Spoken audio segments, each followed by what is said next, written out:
This is something completely different. You see, in films in general, there are a lot of confusing moments, a lot of things that have subliminal messaging or has something in between, something that you need to sort of look through and diagnose for yourself. Now, there are plenty of channels out there often giving out the real reasons behind certain moments or certain scenes, and there's even fuckloads of Star Wars channels which often go into theories on to why certain things happen in the Star Wars films. However, in this case, it isn't Star Wars. Instead, it's one of my favourite films of all time, Dracula, or the 1992 version of Dracula. In this particular case, there's this one Dracula is reunited with his loved one. He goes after her and stalks her through a cinematograph and decides to bite her. But before he decides to bite her, he of course is reluctant and turns down the offer, leaving her to be free as a wolf into the area.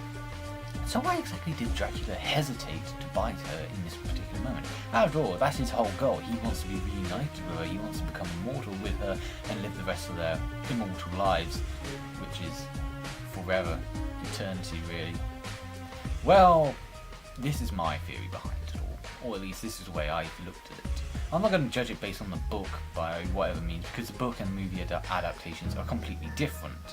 So instead I'm just going to stay within the film universe. The reason why I don't think he bit her was because, for one thing, he doesn't really rejoice in mortality.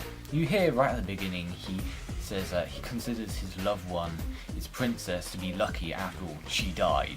Right at the beginning, if you haven't seen the movie, she jumps off a cliff. And he considers her lucky, as I mentioned just now. So it seems that he doesn't really want her to be tortured through immortality, as in his opinion, Dracula, immortality is a curse. It's not something to be happy about, it's not something to rejoice. Instead, everything that happens is horrible for him. He's grown into this wrinkly monstrosity, and at the end of the film he actually wants her to kill him, sort of suggesting that Dracula himself has a bit of humanity left in him. Of course, we know that he is a complete monster throughout the whole film, but there are some hints here and there to suggest that he might have some humanity to him.